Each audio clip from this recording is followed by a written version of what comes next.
Bismillahirrahmanirrahim. Assalamualaikum warahmatullahi wabarakatuh. Bertemu lagi bersama saya A.A. Jufri di channel kita yang paling asik, yang paling yahut. Kenapa? Kita kasih nama Kopi Manis alias ngobrol penuh inspirasi sama bisnis. Channel kita di sini selain menampilkan sebuah tayangan yang memang asik untuk ngobrol dan penuh inspirasi, yang jelas di sini ada bisnisnya. Kenapa? Sebab podcast kita disiarkan langsung dari Travel Alfik yang makin hari makin asik. Nah, pemirsa, kali ini obrolan kita pastinya akan penuh dengan haru biru. Kenapa? Karena hari ini AA mengundang salah seorang jamaah yang memang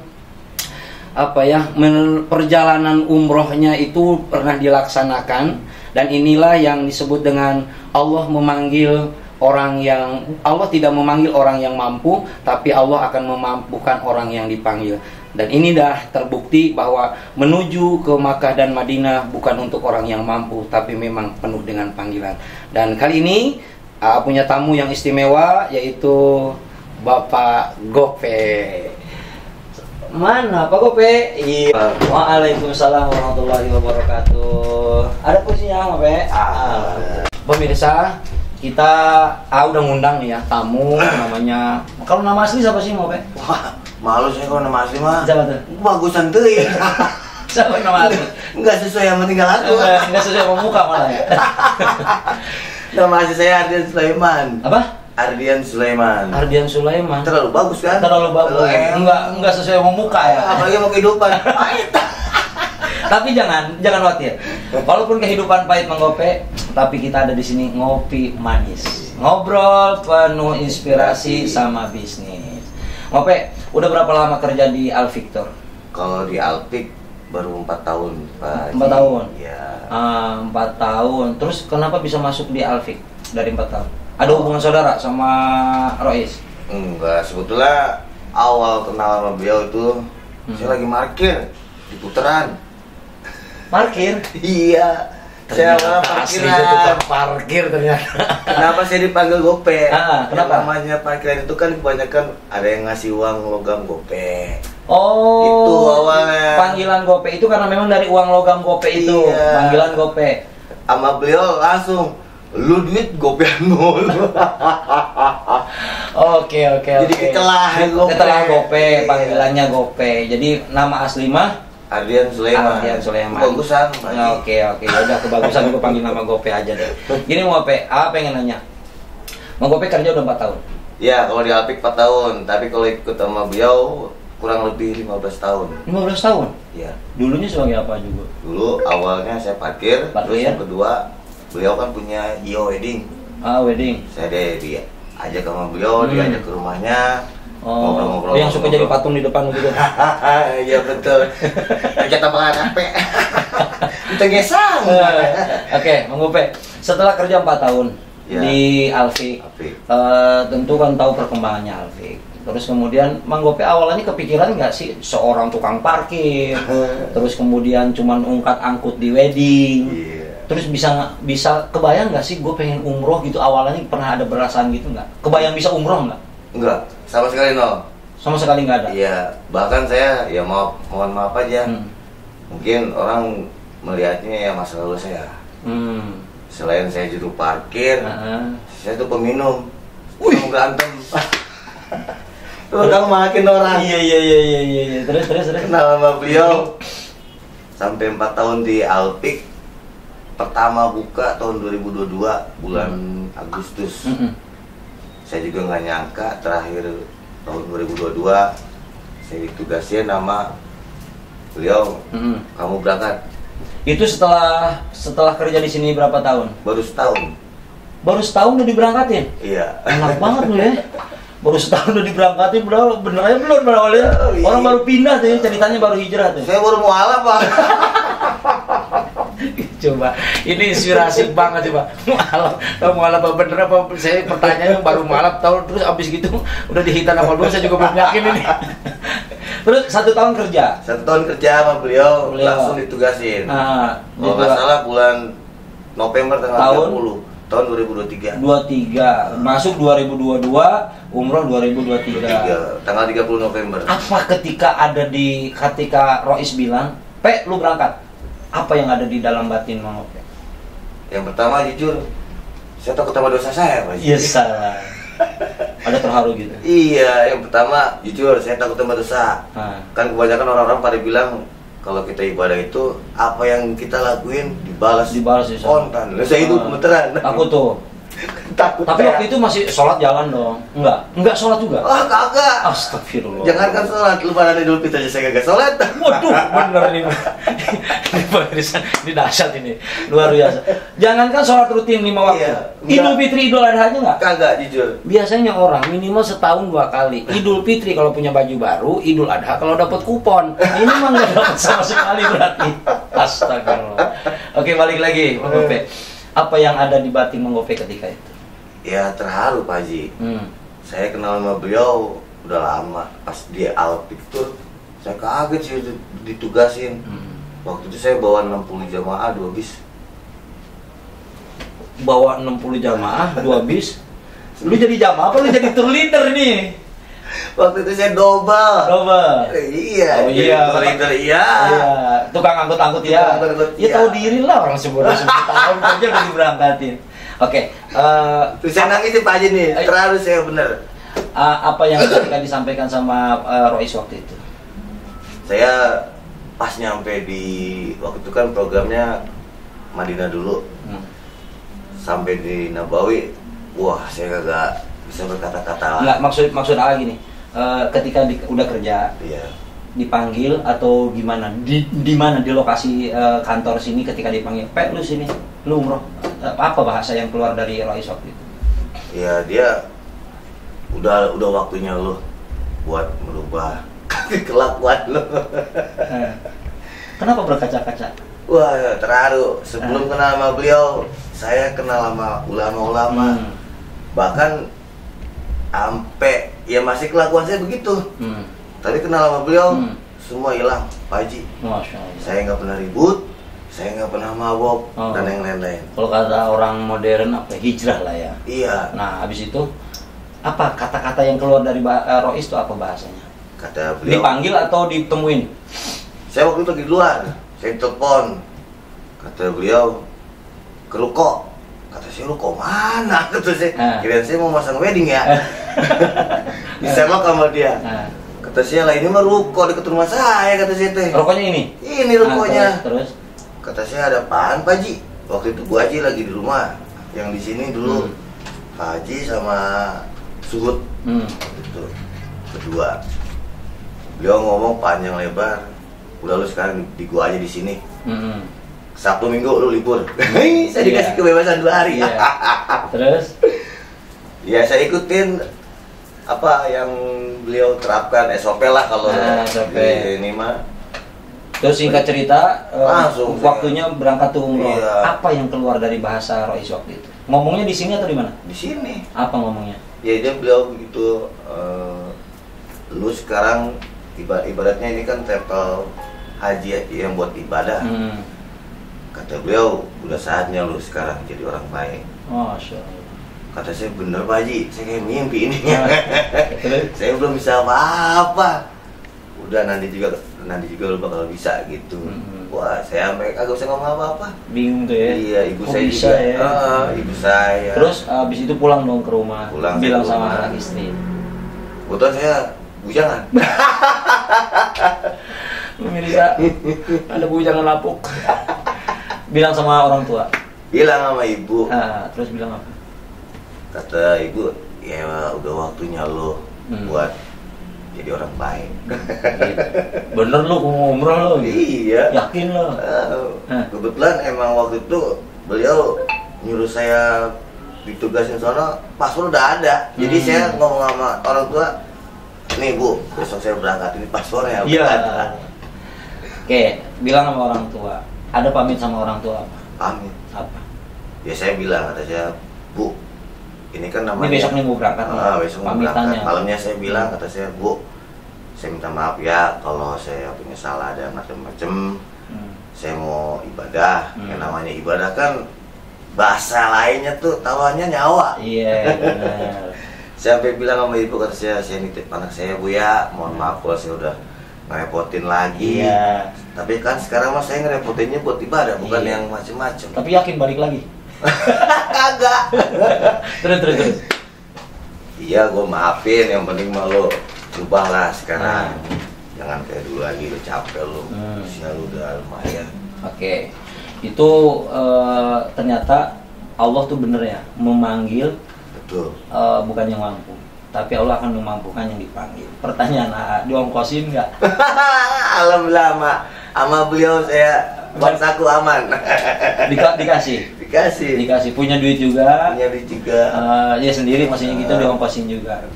Pemirsa, hanyalah kekuatan doa dari orang tua yang bisa dipanjatkan oleh Bang Gope. Dan yang ini uniknya, seorang preman nggak pernah sholat, jangan ke sholat wajib, sholat Idul Fitri, Idul Adha aja enggak, tapi dia minta doa, minta restu dari orang tua. Dan kita dengarkan cerita berikutnya bagaimana kisahnya ketika berada di Haramain Mekah dan Madinah. Ngope, apa yang dialami ketika di Mekah dan Madinah? Waktu itu awalnya programnya Madinah. Selesai ya beres-beres. Nyampe ke hotel, nyampe ke Madinah. Nyangka nggak? Kagak. Percaya nggak? Kayak ngimpi ya? Iya, kayak mimpi. Gue pendosa nih. Langsung mewek tuh. Mewek saya. Cuma saya dari pertama itu dikawal terus sama Rois sama Pak Haji. Oh, bareng saya dikawal. Bareng. Ya mungkin takut saya kena. Iya. Ajab kali. Iya, terus. Pokoknya selesai di Madinah tuh saya dikawal tuh. Pas 2 hari 3 hari ya. Kan nggak pernah sholat. Saya ambil searching. Kata saya niatnya apa, bacaannya apa. Ya sebetulnya saya juga aneh Pak Haji, mohon maaf nih. Sebelum kenal beliau di sini, ya saya juga sebetulnya punya anak buah. Saya tuh ketua hadro juga walaupun kelakuan saya begini. Ketua hadro? Iya. Ternyata luar biasa, preman ketua hadro. Ini namanya preman syar'i. Saya saya nangis nih. Ya saya nggak nyangka kata saya. Bahkan teman-teman saya yang ibaratnya bisa ngajar, bisa ngajar ya tekun ibadah. Dia juga sampai belum umroh juga. Malah gue yang kayak begini malah umroh. Nyampe ke Madinah, apa yang pertama dirasain? Wah, kalau hati sih, bukan main takut digebuk sama malaikat. Saya inget dosa gitu kata saya. Saya biasa nonjok orang kalau kagak ngasih uang. Jangan-jangan ditonjok askar. Iya. Ketika berziarah ke makam Rasul, apa yang Mang Gope rasain di depan makam Rasul? Ya, yang selama ini mungkin orang yang ya rajin ibadah ya, maaf, belum bisa melihat langsung bahwa ini tuh makam Rasul. Itu sih ngadu nggak sama Rasul? Ya Rasulullah. Iya, ngadu saya sampai saya nggak sampai pulang, sampai diam di rumah saya WA guru-guru saya. Iya. Kata saya, sebetulnya doa apa sih yang bisa saya nyampe ke makam Rasulullah? Itu nanti akan saya tanya di akhir. Nanti saya tanya itu, karena ini inspirasi kan. Jangan yang berat. Enggak.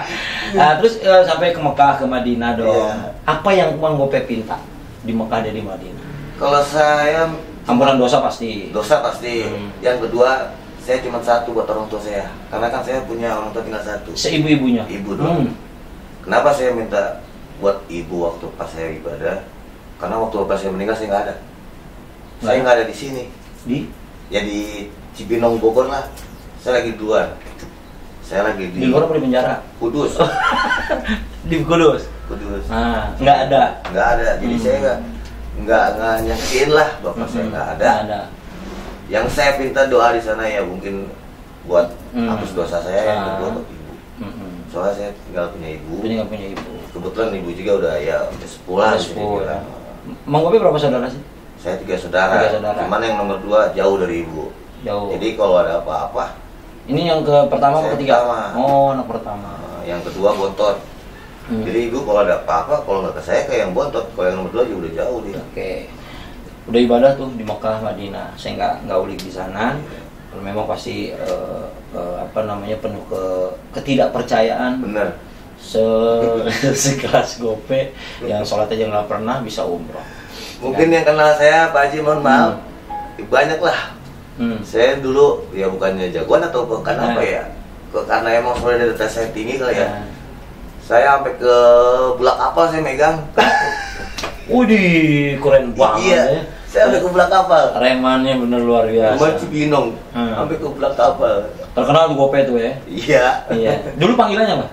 Sama Gope juga. Oke, balik ke Indonesia. Setelah balik ke Indonesia, apa yang terjadi perubahan sama Mang Gope? Kalau perubahan buat soal pribadi saya, ya alhamdulillah rezeki ada aja. Ada aja ya. Iya. Cuman dari pribadi mungkin baik. Pribadi mungkin baik. Cuman sisi lainnya, ya mohon maaf Pak Ustadz, Pak Haji. Saya sampai di apa ya bahasa ininya? Lu percuma ibadah juga. Sampai ada ngomong gitu. Waduh. Segitu sekelas ulama. Karena tinggal aku saya. Jadi dia pas saya pulang umroh, saya diginiin. Lu yakin kemarin lihat kabar? Astagfirullah. Segitu dia ngomong ulama. Saya diem aja. Ngebully, ngelecehin lah ya, seorang Gope ya. Seorang Gope yang memang preman bisa umroh. Iya. Bagusnya saya ada rekaman Pak Haji. Bener ada tuh ya. Iya. Selfie juga. Selfie ada. Video durasi 35 menit. Masya Allah. Kata saya segini, Pak Ustadz udah ceramain saya. Yang saya tanya pertama satu, Pak Ustadz ngomong begitu percuma Pak Ustadz. Mohon maaf, orang yang rajin ibadah belum tentu dia dipanggil. Contoh di kita ada, di RT kita ada, di Dewan Masjid ada. Dia aja udah umroh belum tuh? Iya, dia udah umroh belum? Segitu ya Pak Ustadz. Tapi Mang Gope waktu di Mekah, di Madinah ngalamin sesuatu yang janggal nggak? Enggak, jadi saya pertama di Madinah dikawal seharian sama Pak Haji Gus. Yang di Mekahnya saya dikawal sampai saya ditiup di jambi kacanya Pak Haji Gus. Tapi kekhawatiran Mang Gope ketika di Mekah itu terbukti nggak? Oh, gue takut nih, gue pemabuk, gue tukang berantem, tukang mukulin orang. Nah itu dia ngalamin nggak sesuatu yang aneh di sana? Alhamdulillah enggak. Berarti Allah nggak pendendam. Iya. Bener nggak? Kalau tadi yang kekhawatiran Mang Gope ini pemirsa, kekhawatiran Mang Gope ketika dia seorang seorang preman, tukang berantem, tukang mabok, terus kemudian dia juga nggak pernah sholat, dia takut. Awalnya takut bahwa di Mekah, di Madinah itu akan dibalas sama Allah. Tapi ternyata dengar sendiri dari Mang Gope, dia nggak ngalamin apapun yang dikhawatirkan itu. Malah dia dapat apingan, bimbingan dari roisnya langsung atau dari teman-temannya juga selama di Mekah dan Madinah. Ini sebuah keunikan, ini adalah sebuah bukti bahwa Allah nggak hanya ada di Mekah, dimanapun Allah ada. Lanjut Mang Gope. Nah terus udah pulang ke Indonesia, kemudian ada pribadi yang lebih baik. Ada, alhamdulillah. Bahkan ya. Sorry, ada minta jodoh nggak?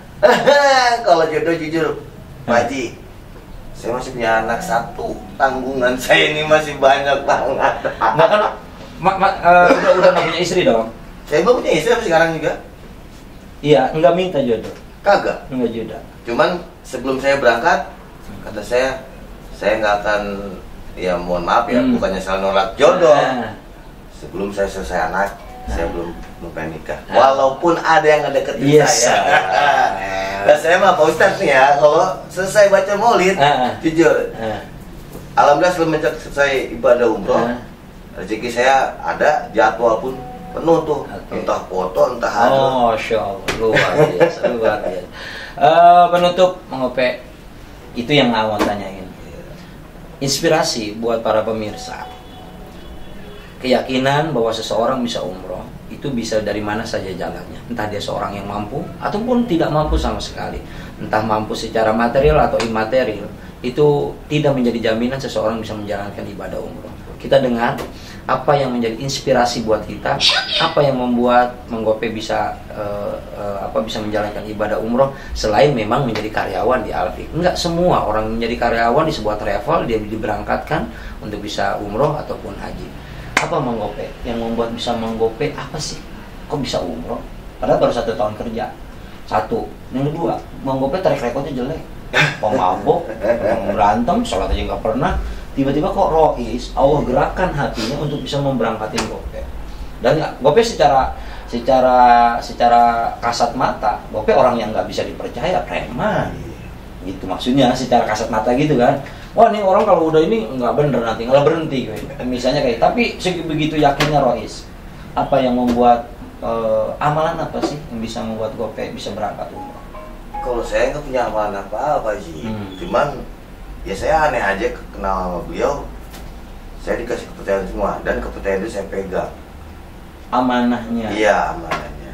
Walaupun maaf apa aja dari materi atau uang, saya pernah dibilang sama dia sepeser pun kembalikan. Kalau kita nggak dikembalikan itu bukan hak kita. Di situ saya terapkan dari bahasa beliau. Terus udah gitu.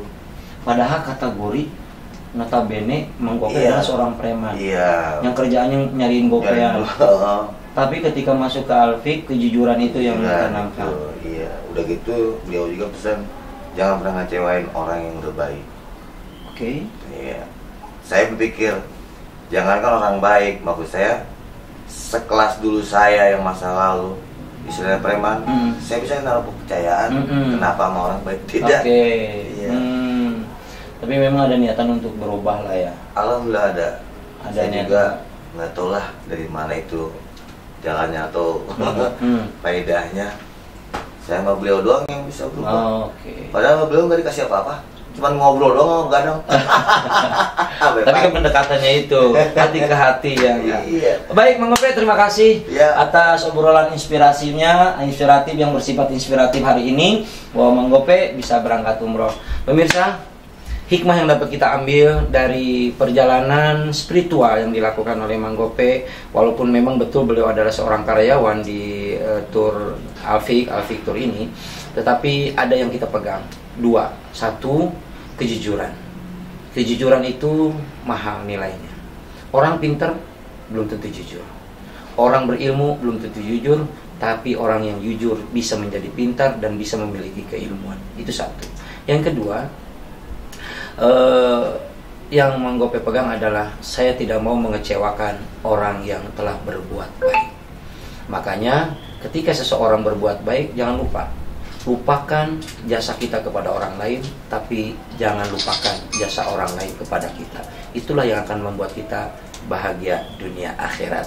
Nah pemirsa yang dirahmati oleh Allah, yang jelas hari ini kita mendapatkan pembelajaran banyak dari Mang Gope, salah seorang dari karyawan dari Al-Fiqh Tour yang memang travel Al-Fiqh Tour yang semakin hari semakin asik ini. Siapapun Anda, dimanapun Anda yang menonton tayangan ini, ingin bekerja sama dengan Al-Fiqh Tour, silakan hubungi alamat di sini dan kita siap bersedia untuk melayani tamu-tamunya Allah, baik mau haji maupun mau umroh. Yang jelas kita bekerja sama, kita sama-sama bekerja dan kerja sama-sama mencari ridho Allah. Allah pun akan ridho kepada kita. Bisnis kita ada, dunia kita dapatkan, akhirat kita pasti kita akan raih. Maka bekerja samalah dengan Al-Fiqh untuk bisnis dunia akhirat. Sampai ketemu sama di episode berikutnya. Salam kopi manis. Assalamualaikum warahmatullahi wabarakatuh.